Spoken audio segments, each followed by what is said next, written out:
Hello, I am the Mastermind. Now, before I start this, I want to give my condolences out there to the family of Mitch Lucker, the lead singer of Suicide Silence. I'm a big metal fan, those of you that don't know, and the lead singer of that band recently passed. And I don't know why or how. I just looked on YouTube right now and seen a lot of other subscribers from my other channel. Yes, the other channel, I'm not masked on it, so that's why I'm not really going to give that out. But yeah, it's pretty sad. I don't know why he died, but I'm going to find out. But anyways, I am going to review, and this was my second favorite movie. After watching this on Blu-ray, it just made me love it even more.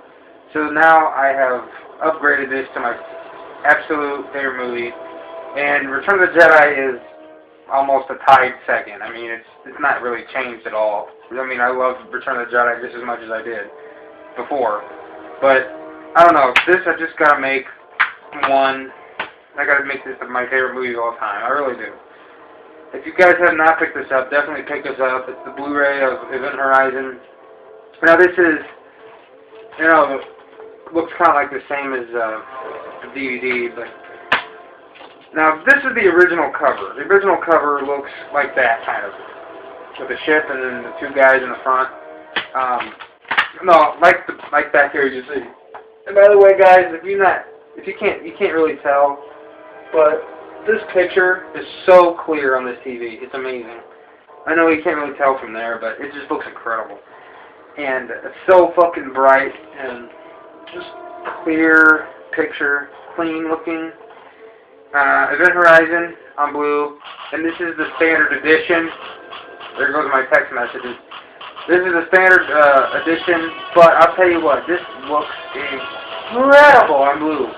It really does. The sound, the picture, it just looks amazing. It really does.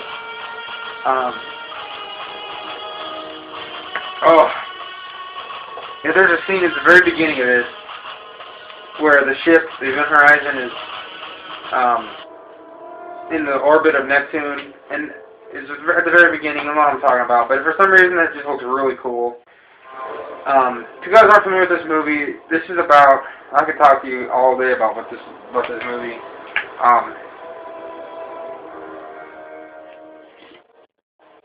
Coffee.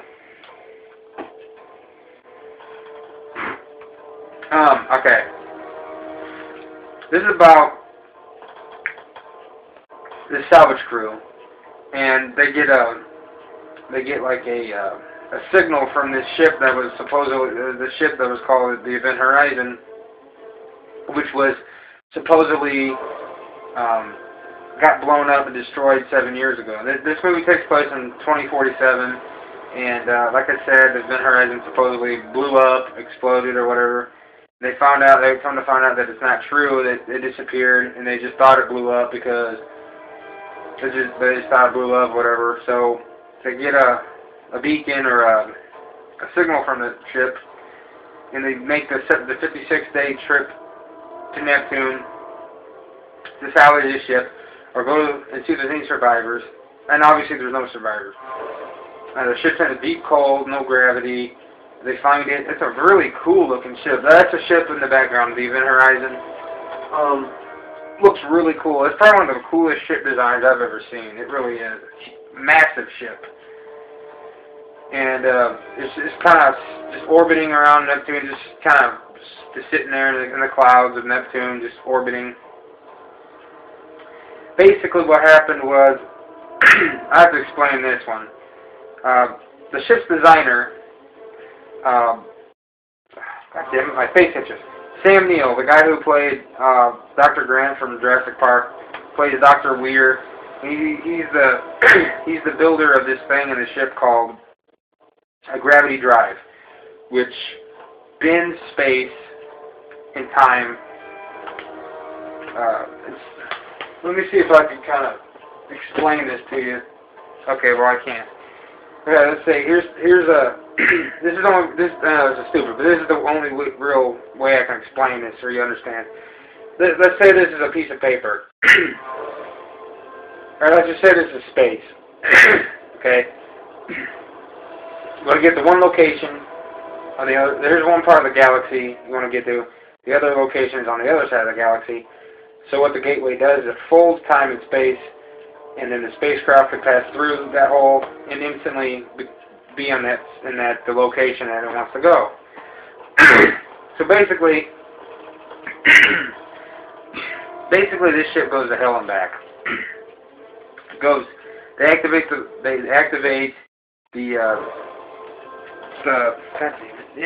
the gravity drive, and it goes into another dimension, basically hell. And after 7 years, it finally reappears.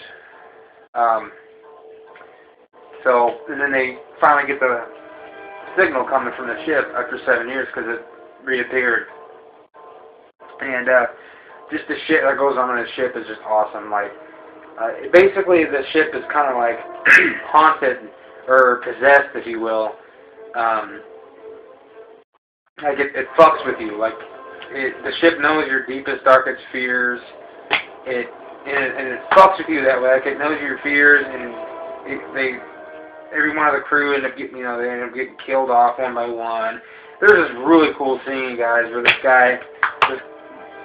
young guy, he was in his space gear in his suit, and he was going through the magnetic field to this gravity drive, and it stops and opens, and then he gets sucked in, and then he comes back out in like a coma, and then he ends up waking up, and like he's almost possessed, and he ends up walking to the airlock, locking himself in, and he activates the airlock, and it opens, and when it opens, he goes out into space, and his eyes bleed, and his skin is...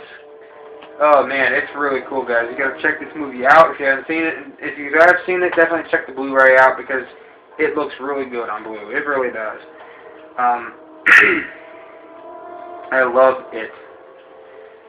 Oh, man. I do want to find the Blu-ray, though, that has the original cover. And a slip. That would be amazing. It really would, guys. I love this flip cover. I want this flip cover so bad. But, yeah, I wish you were here to see this quality. But, anyways, that's pretty much it, guys.